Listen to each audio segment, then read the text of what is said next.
let's go on to segment number one for today, which are OT protocols, the other guys. So, Rob, let's start with you. What do we mean by the other guys? There was a movie called The Other Guys, but I can't remember what it's about or anything, so just pretend like I saw it and it was hilarious. No.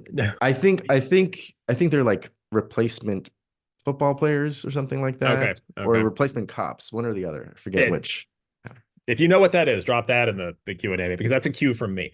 My memory is not what it once was. No, The Other Guys. So, the last few months here at runZero, I have been dedicated to dramatically expanding our OT protocol coverage. And it has gone swimmingly, and I'm loving it. Those of you who have seen the other runZero hour webcasts, I do have a passion for writing protocol parsers. It really is fun, and I love it. But what's interesting is there's a lot of protocols out there that everybody's kind of heard of, I think, even if you're not in industrial control or things like that. Like Modbus. Everybody knows Modbus, everybody right? knows Modbus. If you do building automation, you've heard of BACnet.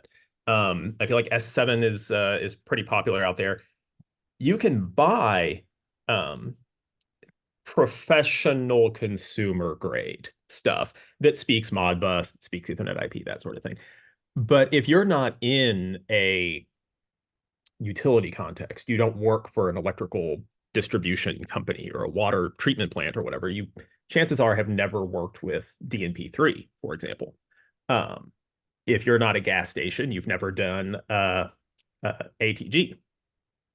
And if you're not working on the floor in a factory, maybe you've never dealt with fins, that kind of thing. So when I say the other guys, or when we say the other guys, I think it's worth noting that there's so many protocols out there that are in very widespread use, but not necessarily popular, if that makes sense. So it's something that might fly under the radar for, at what we're seeing in the industry is that excuse me, OT and IT used to be sort of very separate, but there's this merger of OT and IT. OT is starting to fall under IT, or IT starting to join OT, or however you want to do it. Not always, but somewhat. And these protocols oftentimes don't have the same level of support from other from tools that weren't originally focused on those specific situations, if that makes sense. Yeah. So just interrupt you there for a moment. So for those who don't know, ATG stands for automatic tank gauging, and FINS stands for factory interface network services. These are Mhm. like Rob just said, they're not very popular. So some folks might not be aware of those acronyms. But go They're ahead. they're very popular. It's just they're very popular with the cool kids, right? Not necessarily everybody outside of that group, as it were. Uh, but yeah, and so it's interesting. Like for example, DNP3. It's when doing research on DNP3, there's a standard and things like that, but it's not doing research on what other products can scan DNP3 and things like that. It's not particularly common. Um, and it was, for the record, a joy to work with. It's really interesting because unlike a lot of these protocols, DNP3 so for those of you who aren't familiar with OT, they're often designed to work on a variety of substrates, as it were. They can run on IP, they can run on serial, they can run on however you want to do it. And DNP3 is definitely one of those ones where it's designed to be the whole stack, but you can also run it on top of TCP/IP or whatever, on top of UDP and on top of whatever else. And so it has its own, and this is true of a lot of them, but it has its own addressing layer and session layer and transport layer and then all that. Any network engineer who started before the mid 90s, we'll talk about the 7-layer burrito. It's all 7 layers are there. Um, and which I also just revealed how old I am, and also that I have an affinity for Taco Bell. So now you know. And I live in Texas, so really, Taco Bell is, but I love Taco Bell. I do.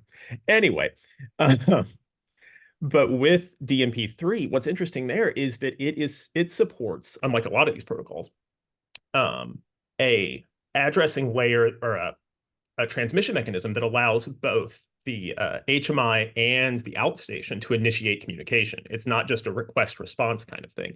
And that raises some interesting things in that to communicate with a DMP3 device, you need to know its address, not just at the IP layer, but also at the DMP3 layer.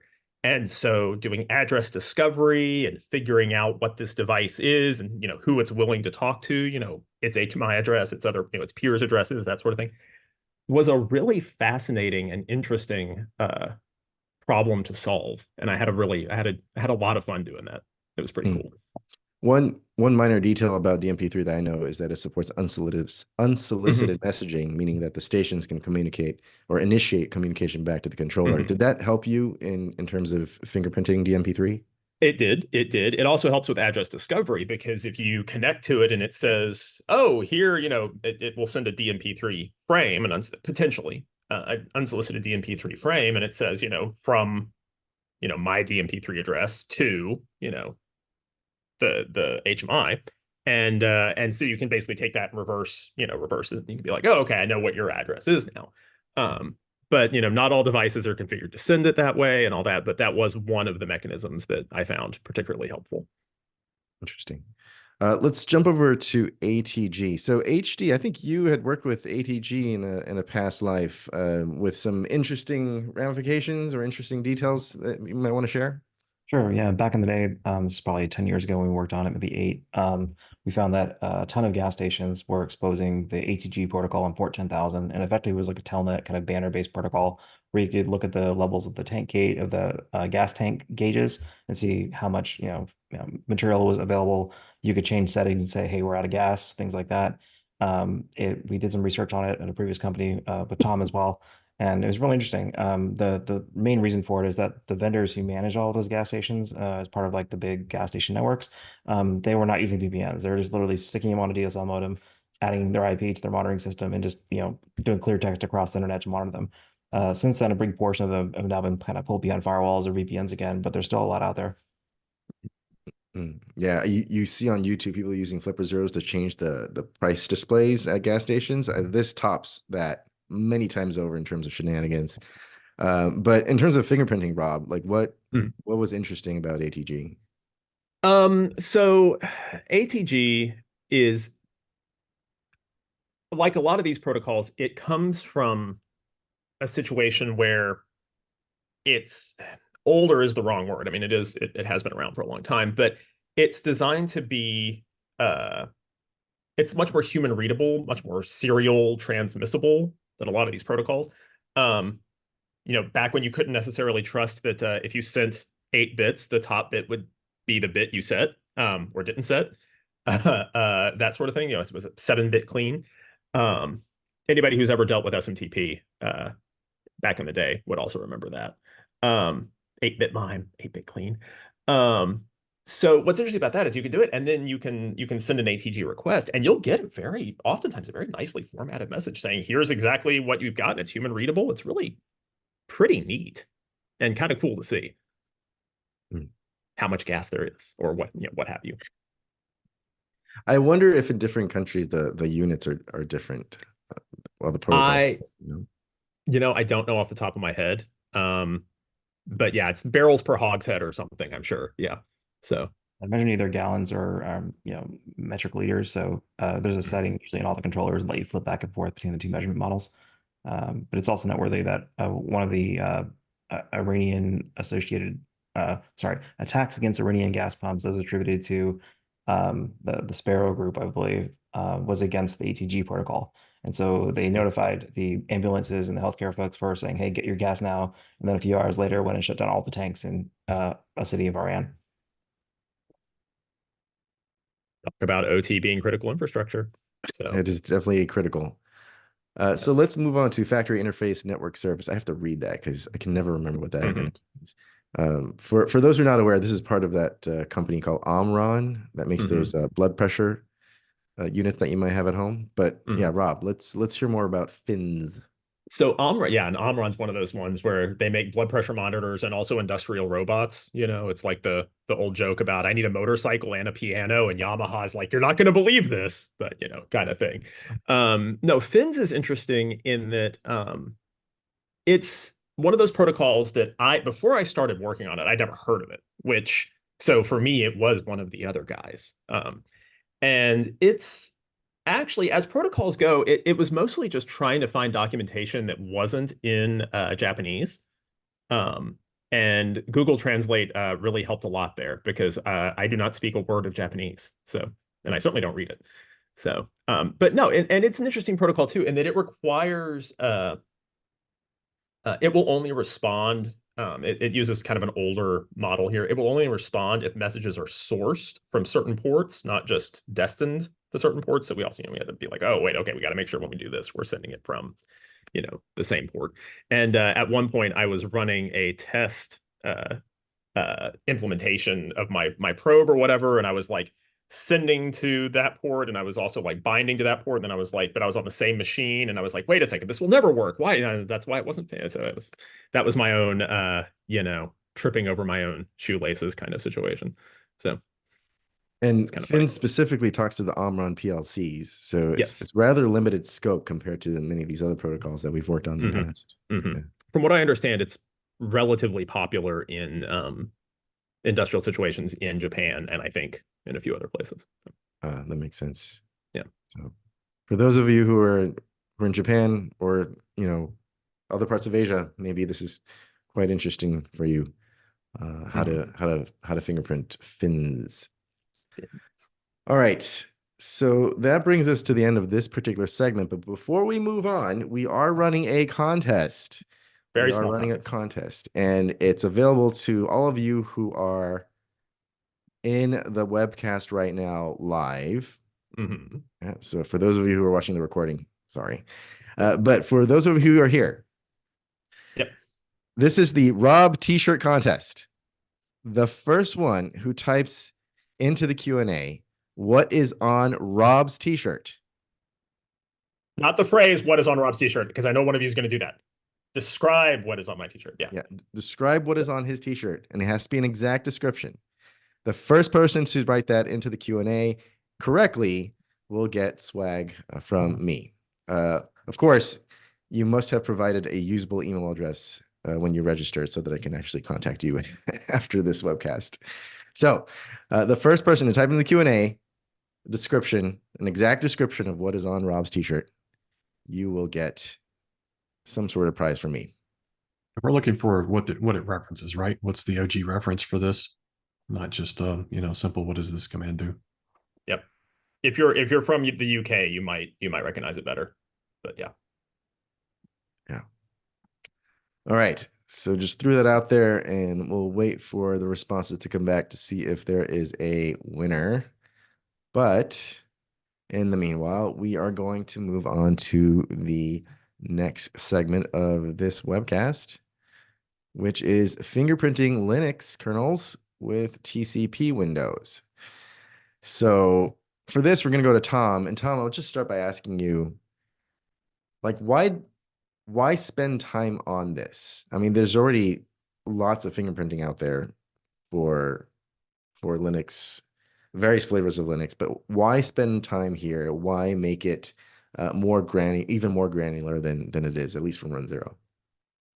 Yeah, this is one of those fun things where you start looking into one problem and information falls out of it that you didn't expect, and you start learning that you can use this additional information to do new and cooler things. Our original problem here was we have a challenge. Pretty much everybody has a challenge with fingerprinting Red Hat Enterprise Linux and its derivatives, and then trying to tell them apart. So we've got a variety of customers that run Red Hat Enterprise Linux, RHEL, or one of the derivatives. So there's a lot of basically bit-for-bit copies of Red Hat Enterprise Linux, like CentOS, Alma Linux, Rocky Linux, Oracle Linux, Scientific Linux, that at various times forked RHEL and just basically replaced the banners, the strings, things like that. But other than that, it's pretty much the same builds, bit for bit, exactly the same, behaves the same in the network. And so we had this challenge. We're like, well, we need to try to figure out if we can tell the difference between the two of them. And like we had techniques that kind of worked, where you can look at the SSH banner and then the TCP window, and you can sort of figure out one version versus a different version in some cases, but it wasn't reliable. And so this was an effort to say, all right, let's put some rigor behind this. Let's basically do fingerprint all the things and then see if we can't come up with a better system or find some attribute that we've overlooked in the past that's on a deeper level, and see what falls out of that. I see. And so existing techniques with the existing techniques weren't giving us the sort of granularity that we were looking for. Right. We were just looking to find trying to find another way. Whenever you get limited data, trying to find another way to tell them apart. And things just kind of sort of grew from there. Okay. So to make sure we're bringing everybody along here, can you first give us a deeper description of MSS and TCP receive windows and so on and so forth, just so that, you know, when we get deeper into like the process of fingerprinting, that we're all sort of on the same page? Sure. So there's three terms that I'm going to be using here in a few minutes, and it's not crazy important that you understand these at depth, but since I'm using them, I think it's important to explain what they are and how they factor into things somewhat at this point, and then I'll get into more detail in a minute. So one of the attributes that we're looking at is called MSS. It's the maximum segment size. It's a TCP layer attribute that indicates basically, here's the biggest, I don't want to use the term packet. So at the TCP level in the protocol stack, its units are called segments. And so the MSS, the maximum segment size, basically says, here's the biggest chunk of data you can send us in a single segment. And it's one of the attributes that is sent along during initialization of the communication, so that the various parties know sort of what they're working with as far as limitations. So it's just the biggest block of TCP data that you can send at a time. That's MSS. The second thing is TCP receive window. So whenever endpoints are talking to each other, when they're standing up the sessions, they're sending send packets back and forth. They want to communicate how much data you can have in flight on the network and buffer before the other party has to wait, has to stop sending to them and wait for an acknowledgement. So it's sort of how much data can you have in flight? How much can the receiving end buffer before it has to send an acknowledgement out? And this is to keep the sending side from just sending tons of data and the receiving side not having the memory or space to hold that data. And both ends communicate this information. And there's an initial TCP window size that is basically where it starts out, says I have this much memory for these connections. And over time, that can change as data is sent back and forth. That pool of available space can grow. But for what we're talking about here, we really care about that initial window size. During the three-way handshake, the two send packets, one from each side, are sent. Each side says, here's how much here's how much data I can have in flight at a given time. And that's the receive window. And the final item is TCP window scale. And it's an option that works around a limitation in the original TCP protocol. So originally the window size was 2 bytes. And what that does, unfortunately, is it limits how big that buffer is that you can advertise to being 535 bytes. It just puts just a ceiling on how much data you can claim to have, or how much buffer space you can claim to have. And so that really limits things on modern networks. And I say modern, the option that includes this is 30 years old. So it just limits how much data you can have in flight. Doesn't really work today. So what they did was they introduced a TCP option that says, here's a scaling factor. And it's a single byte, and it just says, you know that window that I told you a while ago? Multiply that times 2 to the power of whatever this is. So if it's 2, if the scaling factor is 7, then basically you're bit shifting the window size by 7, or you just multiplying the window size times 2 to the 7th power. And it's just a great way to say, hey, I have a ton of memory, and get around that 2-byte limitation in the original header. So really all you have to know there is MSS is how much can I send in a single packet. The receive window is how much can I have in flight.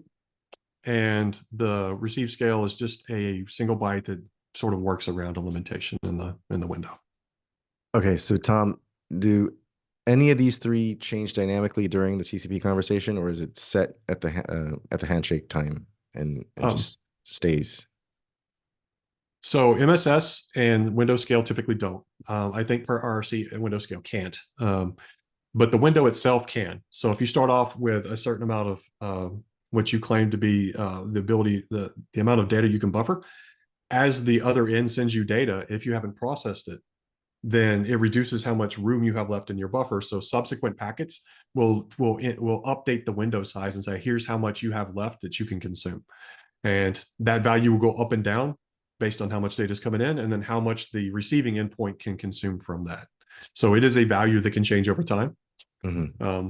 For our metrics, we typically care about the initial window, but if you look at the packet stream in Wireshark, you will see that value constantly going up and down if there's active conversation and data transfer going back and forth. And if the receiving end just isn't immediately consuming the data. Okay, but for fingerprinting purposes, it's important to capture the handshake of the conversation. Yes. Yeah. Okay. Yeah, we care. What we really care about is that first one. Yeah. Okay. So anyway, I'm putting the cart before the horse here. So tell us more about like the whole process. I hone in on one particular detail that I was interested in, but like tell us more about like the rest of the fingerprinting process using these three values. Sure. So our original challenge is, as I said, we're trying to find a way to differentiate between Red Hat Enterprise Linux and the derivatives. And so what we decided to do was like, hey, we've got data about various versions. Let's put some rigor behind it and just install all of the ones we can get our hands on, scan all the ones we can get our hands on, and collect data about certain attributes as that we see on the wire, as well as certain attributes about the system. So we're going to collect that TCP window size, the initial window size, the MSS. We're going to look at other attributes, like is there something hidden in there that we can pull out, and then also what the kernel. We decided along the way to document what kernel the target is running, just in case that happened to correlate. So once we've got this built, sat down, started looking at the data, and then trying to group things together. And what I can do, I can share basically a spreadsheet that shows how we're trying to correlate some of this together. Everybody brace yourself. Yeah, it's a spreadsheet. No, it's really not cool. amazing. No, Like- but it's really cool though. I mean, like this is I'm not joking. This is really rad. This is cool stuff. it's worth squinting. Let's put it that way. Okay, so what you should see on your screen right now is one of the spreadsheets that shows some of the data that we were tracking for this process. And as I said, what we did was we captured the TCP window for both IPv4 and v6 because they're different, and the MSS for both as well, and kernel versions and operating system versions with builds. And then once we have all this information, what we can do is say, okay, is there a correlation between the version of the operating systems and the TCP window? And so we can sort by that value. And we can see that there are some patterns here. So originally, I had mentioned that we were doing some fingerprinting using the SSH banner plus the TCP window. So we've got the banner in here. And we start looking through here and we start grouping things together. We're like, wow, okay, well, this version of SSH with this TCP window pretty reliably indicates that the target is probably running a derivative version 6. I think 6.2 to 6.10. So we're up in there. And we can see other patterns with the same SSH or with a different SSH banner and TCP window sizes. And we just worked through the system. And we noticed that even though, we may have different SSH banners that correlate to different versions of the operating system, there are a ton of these that still have the same TCP window. And start looking at that, trying to correlate with kernel versions, and we can see that there are actually patterns there too. So we can see that when you start looking at the upper and lower bounds of the kernel versions for a given range, we notice that they fall within a certain range and there's not a lot of overlap. And so that allowed us to start grouping things together. And so we started building fingerprinting based on that, or improving our existing fingerprinting based on that. It was like, okay, we have a much larger corpus of SSH banners to TCP windows, so we can map those out in our product and say, oh, okay, it's going to be a derivative version of this range. We have a couple of instances where we can actually say it's specifically a particular vendor. We can say it's Oracle in one case. And that's because Oracle did a thing where they have their own special kernel build that, unlike the other ones, it's called the Oracle Enterprise, Unbreakable Enterprise kernel, I think it is. And so unlike everybody else who stayed on the 4.x kernel in, say, versions 8.7 and 8.9, Oracle upgraded. And so what we see is we see a different TCP window with the same SSH banner that we saw on other versions. So we can actually say, hey, this particular endpoint, if it's got this banner in this TCP window, that's Oracle. It's not one of many. It is now specifically Oracle. And that was a nice little benefit of that. It's like, okay, we found a unique pattern that actually says one vendor instead of one of a pool. So that's great. But as we were going through this and correlating patterns and everything, we're like, okay, well, there's likely a relationship between the TCP window and the MSS. And kind of feeling that way because, hey, look, the TCP window for IPv4 and IPv6 is different, and the MSS is different. And the reason MSS is different is, to take a slight step back, is whenever you're looking at MSS, the maximum segment size, you're basically looking at the MTU that most folks are familiar with. It's maximum transmittable unit, and it's usually 1500 on say Ethernet that hasn't been modified or isn't running jumbo frames. So you got 1500 to start with, and then you start looking at your headers. Well, for IPv4 plus the IP header is 20 bytes, and the TCP header is 20 bytes, and so you subtract 40 from 1500, and you get 1460, which is what we see in the MSS generally. On IPv6 is 20 bytes lower across the board. And the reason for that is the IP header for IPv6 is 20 bytes larger. So instead of having 40 bytes of total header, you have 60 bytes. And so that explains why the MSS is different size. And so once we realized that, we're like, okay, this is probably some form of multiple here. And once we did the math, we found out that in this, it actually is the case where generally there's a multiplier, or what we're calling an MSS multiplier, so that we can say that, for example, the TCP window for CentOS 6.2 is this value, the MSS is this value, that's 10x. And when we look at our kernel versions, it matches across the board. So even if for some reason our MSS changes due to MTU or some other factor, if it's a 10x difference between the MSS and the TCP window, we're pretty sure it's that kernel. And so that just gave us another mechanism for doing fingerprinting. It doesn't as much help us in particular with the Red Hat Enterprise Linux fingerprinting, but what it does is we can take that those ranges, and then we can just basically build a table that says, hey, if your multiplier for MSS to get to your TCP window is 4, then you're running a 2.x to 2.6 to 32 kernel. And we can just bucket them in here. So even if I don't know what operating system you're running specifically, I can get a feel for the age of it just by looking at the multiplier and putting it in one of these two buckets. So I can say, all right, if you've got a 4 multiplier, you're probably running something fairly old because you're running a 2.x kernel. It's embedded someplace, it's not updated somewhere, it's an older distribution. Whereas if your multiplier is 22 or 23, this is the one case we found where the multiplier has been different between IPv4 and 6. You're running 6.6 and 6.7. Well, there's only a handful of distributions right now that are running that. One of the latest versions of Fedora is running that with the latest kernel updates. Tumbleweed, SUSE Tumbleweed distribution, one of the rolling distributions, is running 6.7, I think. Endeavor OS is another one. So it just gives us, in addition to telling us what the kernel might be, that serves as a proxy indicator for the age of the box and may serve to sort of constrain what distributions we might be talking to on the other end. So it's pretty useful. It's worth noting that the entire process of getting the TCP window size, you get from a single SYNAC response. So you literally send a single TCP send request to port 22 or any other port, And that's all you need to fingerprint the OS, the distribution, and the kernel in many cases. And if you do the full handshake and get the SSH banner, now you know the distribution too. Yep. Yep. And this is tremendously helpful in cases where you have a target and the only thing you get back from them is the only service that's available is SSH. You get no other data. It's not SMTP where you can get the kernel name and you can get all this other information. It's not any of the other services that are very leaky. Sometimes all you get is SSH, and you just get the SSH, basically the protocol banner, and not even the service banner. So it's really great when you have constrained data.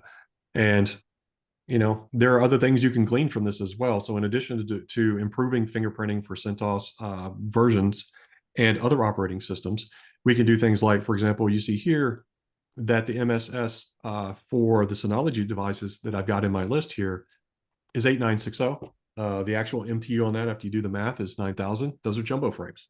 You tend to only see jumbo frames on storage network devices, NASs, SANs, things where it's really advantageous to send large blocks of data and where every step in the path can support jumbo frames. So you're not doing fragmentation.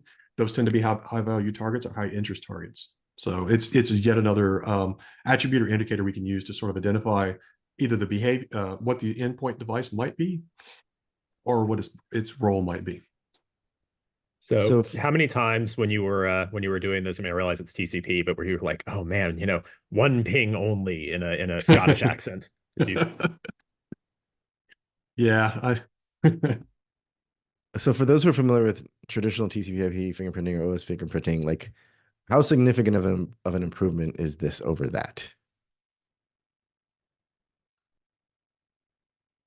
That are familiar with traditional.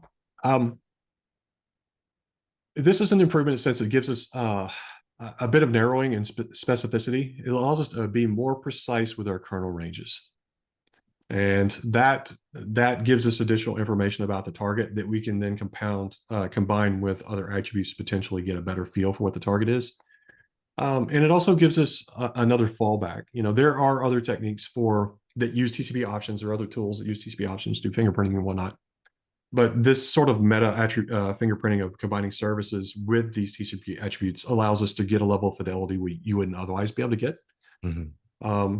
And at the same time, now that we're collecting scaling data, which was part of this effort that I really haven't touched on much, we have some fallback fingerprinting options where once we started looking at that, we can say, oh, well, pretty much across the board, really reliably, we see that Linux, where we've checked it, has a scaling factor of 7. It seems to be that case across every kernel version that we've measured. So if we see that and we have no other data, like we don't have an SSH banner or anything else, we know we can see that and go, oh, it's probably Linux. I don't have it in this document here, but Windows reliably 8, going back all the way at least back to 2008 or 2, is reliably 8. So if all we get is just that SYN that comes back and we know it's not Linux, and we see the scaling factor 8, probably Windows. So we can do things like assert that it's a Windows operating system. We can actually get a little deeper than that. BSD across the board is often using a scaling factor of 5. And what we've seen on Apple devices such as iOS and Apple TV and iPad was it's often 5, but sometimes it's 6. And we started digging into why that was. For example, I had 2 Apple TVs in the sample set. They're running the exact same version of the operating system. And one had a scaling factor of 5 and one had a scaling factor of 6. The one with 6, it just means it can have more, has more memory set aside for the buffer to store data that's in flight than the one with 5. And got trying to figure out why that was. Restarted the systems, tried streaming, not streaming, went through all the variables that could be impacting maybe this device is deciding to change what that value is. Couldn't find one. And then looked at the models, and it turns out the one with 5 is an older model. It's a 2021 model, and the one with 6 is a 2022. Looked at some iPads and iPhones. The older iPads, they're 5s. The newer iPhones and whatnot, they're 6s. And the difference there, when you look at the hardware, is the older gear has 3 gigs of memory. The newer gear has 4 gigs of memory or more, and they have a much more advanced chip. So you can look at that and go, hey, maybe Apple made a decision that if you have more capable hardware, that we want to tweak that knob up for better performance. And that really stood out when you have a case where you've got the Apple TVs where they have the exact same software. So it's not an OS level configuration. It's not a version configuration. It's literally a decision that's made based on the underlying hardware. And so that's sort of another indicator. It's like, if I know it's an Apple device and I don't know much else about it, but I got a 5 versus a 6, I might say, okay, it's probably an older device versus a newer device. All right. So HD, any other comments on this before we move on to the next segment? More as a teaser for the next session. There's really cool things you can do if you can fingerprint the stack and say that, well, the stack is obviously Linux, but I'm getting a Microsoft IIS web server behind it, or remote desktop, or something that doesn't quite smell the same as the front end. So there's transparent proxy, there's honeypots, all kinds of fun stuff that causes that, and we'll get into that in the next session. Excellent. I would add that oftentimes when I'm talking to folks and they ask me, like, how does runZero fingerprint so much better? Or what do you mean by you fingerprint better? And it's really hard to communicate that to somebody who's unfamiliar with security research, right? Just, looking at the amount of detail it takes to come, that goes into making these sort of decisions in terms of fingerprinting. And I would say that this is just one of the tactics that's used by us for fingerprinting. It's just one out of many, many, many, many out there that, when all put together, makes that fingerprinting so much more accurate than anybody else. So, I mean, Huxley, there's a really easy way to answer that question, right? If somebody says, how do you fingerprint so well? What's your secret? Just say Tom. Just say Tom. And it's one word, problem solved. Everybody knows. You're like, oh, excellent. We know. Yeah, okay. no. I'm building on work that other people here have done and people have done and other tools too. So how about Tommy Shoe Rob? Just string it all together. Does that work? All right. Yeah, like I said, the hack for coming up with really cool fingerprinting is just to stare at the same packet for 3 weeks straight. Eventually it pops out. It's just, there's no shortcut.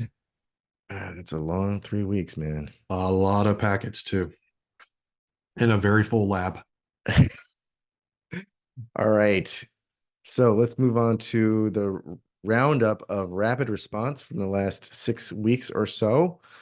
I'm going to go in order here of the vendors that you see over here on my, well, might look like on my right to you. Well, in any case, so the first one here is Juniper, specifically the Juniper SRX series and EX series. So for those of you unfamiliar, Juniper SRX are the firewalls, EX are the switches.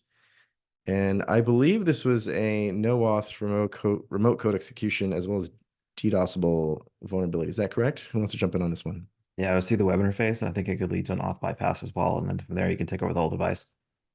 Yeah, I think it's called JWeb. It's the management console for these types of devices. As far as I could tell, it has not been exploited in the wild, though, unless any one of you saw something different. But I couldn't find any reference to it. Yeah, I didn't see any reference to it, but I do find it funny that like their KB is like, how do you tell if it's vulnerable? Do you have a management interface? Okay, check. Yeah. Disable the web interface is what you need to do for that one. There is a patch now. There is a patch now, but that was the mitigation. There is. And JWeb, is what it is. It seemed like every single one of their firewall and switches was vulnerable to this. So, and the thing is, like, for most folks, I think if you use one vendor for your switches, there's a high likelihood you're going to be using their firewalls as well. And so it's so like you go all in with one vendor, you don't have a heterogeneous environment for your tech stack, and then boom, you're vulnerable everywhere all of a sudden, which is perhaps one lesson to take from this. I've been on both sides of that. I've worked for the vendor and I've worked for people who had the monoculture of routers, whatever. And so I've seen it from both sides. Yeah, and there are benefits and drawbacks, and there's and that argument will probably go on even after we've all passed away. All right, let's talk about AnyDesk, which is not specifically a vulnerability, like a vulnerability that has a CVE, but I think is a good lesson in terms of third-party risk. Who wants to talk about that? I mean, I can jump on. With AnyDesk, it's interesting in that, like you said, this wasn't a vulnerability specifically with the AnyDesk client or anything like that. But once AnyDesk, what happened was AnyDesk's cloud service was compromised, and so they went and they changed their code signing key. They recommended you change your passwords, especially if they were being used for both AnyDesk and something else. And then we thought, well, if you're running that, it probably would be worthwhile to know what systems you have running AnyDesk in your environment. And so, we came up with some queries that you could use in the runZero console to say, okay, here's where we see AnyDesk installations. My video is mirrored, so every time I do this, I'm weirded out. So I'm like, why is it doing that? So yeah, that was interesting. And I want to say to AnyDesk that the write-up they gave was really in-depth and frank in the best possible way, and I really appreciated that. Mm. I think there was a time when this type of third-party risk might have been minimal for most organizations, but with the rise of SaaS applications, right, and people just having their data reside somewhere else, like this type of thing has just become more important. The cloud is someone else's computer. Yeah, keep telling yourself that. I just real quick, I think it's important because it sets the tone. If it turns out that it wasn't as constrained as they thought, it's important to have good information so that you can sort of understand what that blast radius might be. And one thing vendors often forget is they can never truly understand the risk profile of their customers. They can never really understand what obligations they're against, the regulatory compliance, any other issues. And so the more information you give to your customers, the more it empowers them to make better decisions for themselves because they understand the risk profile in a way you never will. So I really, really appreciate transparency from vendors in situations like this. Tom for president. Just preach that, please. All right, let's go on to the file transfer vulnerability of the month, Fortra. So here's the thing. I was looking online and there was another Fortra MFT vulnerability, and it was published in some online article on February 14th, 2023. So it's like this is like their annual vulnerability, and it's not the only one. It's like a long line of vulnerabilities: Excellion, MoveIt, and Fortra. Who wants to discuss this one? I can jump into it. So what's really interesting about Fortra as a business, as it used to be part of Help Systems and it got spun out. And I'll screen share real quick just to give you an idea of what I'm looking at. So what's interesting about the org is that they have a lot of subsidiaries. So they bought a company called Beyond Security, Alert Logic, they own Cobalt Strike, they own Core Security. They own all the tools. Like one of my first startups, Digital Defense, they now own them as well. They also own Tripwire. So this organization that's been spun out by Help Systems is all the security acquisitions together, but it also happens to include Go Anywhere. So Go Anywhere being the file transfer tool. So you have all the companies who exploit software in the same bucket as the software that's being exploited, which is a little bit entertaining. But Go Anywhere in particular, like the challenge with these products is these products are designed to be put onto an external facing network by definition. You're not going to have a file transfer product just for internal use because what's the point? You can use your file share. So what we're seeing is most of the exploit trends of the last 2 years are really targeting all of your edge devices, whatever they happen to be, whether it's your file gateways, your VPN appliances, anything that's otherwise hanging out on the internet. And these are not devices you can just say take them off the internet, because you take them off the internet, they no longer do their job. You no longer have a VPN, you no longer have file transfer for your third-party transfers. So it's kind of compelling that attackers are now going after these because these are actually the easiest ways into the network. When previously they could just use phishing attacks, many other attacks that worked easier. We're now seeing folks focusing on zero-day attacks in edge-facing devices and applications. And blood is in the water for this entire use case. So between the abuse of VPNs recently, as well as all the MFT stuff, like MoveIt and whatnot, the blood's in the water. They're probably getting more scrutiny now than they've had in a very long time. And so I would expect to continue to see things like this fall out because it's just going to continue to get more attention from the bad guys. I think the article I read from last year, Clop was the ransomware gang that was doing all this, and they owned 130 different organizations. So only time will tell as to what the fallout is with this Fortra one. But let's move on to JetBrains. Well, I was going to say real fast, everybody out there with children of a certain age, every time we said move it on here, your brain immediately had the I like to move it song pop in your head. So I feel your pain, just so you know. All right. Anyway, JetBrains. So this one is another repeat offender. So we published another REPO response for them back in September, and it's a CI/CD application, which I don't understand why it's accessible over the internet, but there are instances of this. Tom, you want to chime in here? Yeah, so this one's an auth bypass that you can use to gain administrative privileges. Interestingly, they first identified it in the middle of January, and the patch didn't come out. It was January 19th, and the patch didn't come out until Feb 6. I know it takes time and everything too, but it took them a little bit of time to get the fix out.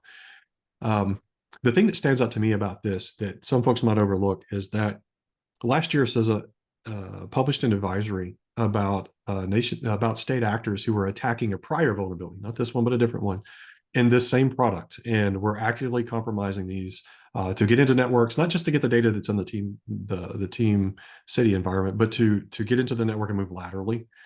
And so, like, if you have it and you thought you're okay, it's probably worth another look.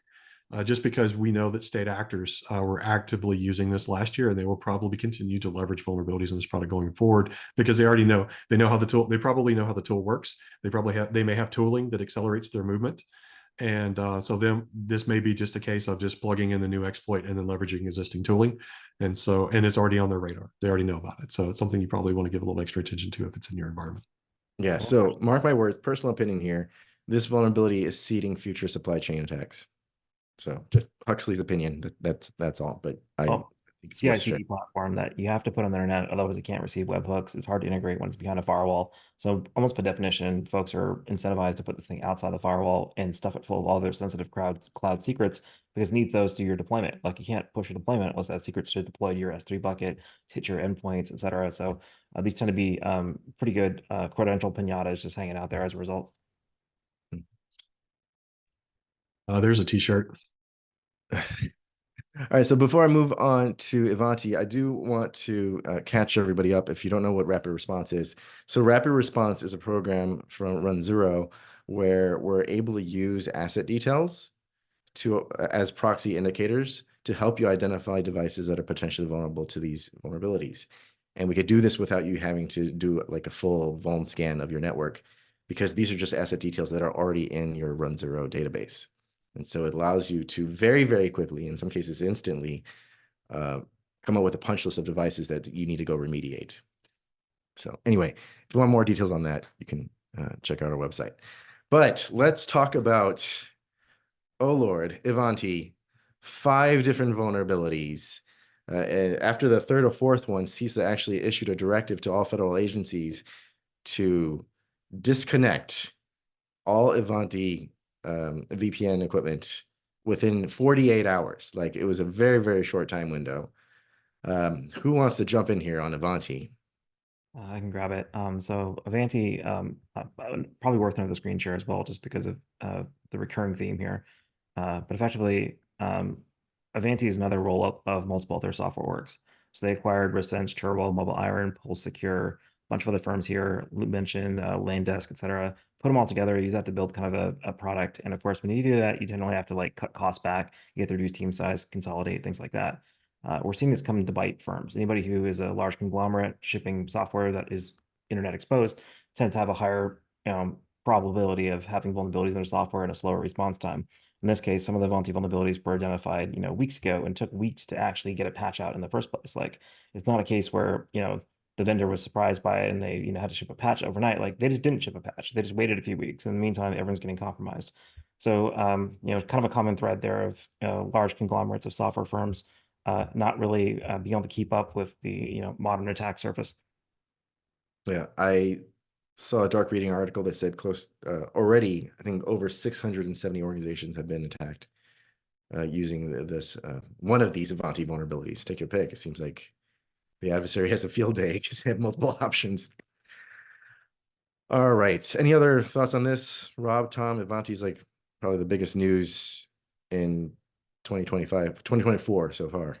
Yeah, just to tackle on a bit about CISA's guidance on it, they didn't just say take it off the wire. They said take it off the wire, flatten it, rebuild it, re-implement it, treat it as compromised, and to do hunts to ensure that that you try to find any indicators where this thing has been compromised. Just assume compromised, behave as that is a given.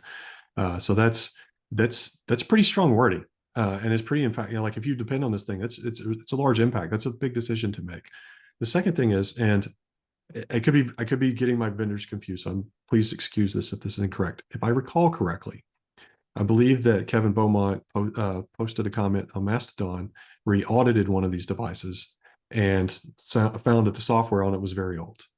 And if that's a correct memory, and it may not be, if that's a correct memory, that may go into why it takes so long to implement patches for some of these. Like HD said, you know, they knew they had a vulnerability. It took them a while to get a patch out. It could be a contributing factor. Last runZero hour, we talked about how older systems, like it may be a good idea to have older systems from a maintenance and support standpoint. You just put it there and leave it alone. But the downside of that is if you need to patch, if you need to iterate, then you have so much more hurdles to go through to get to up to date.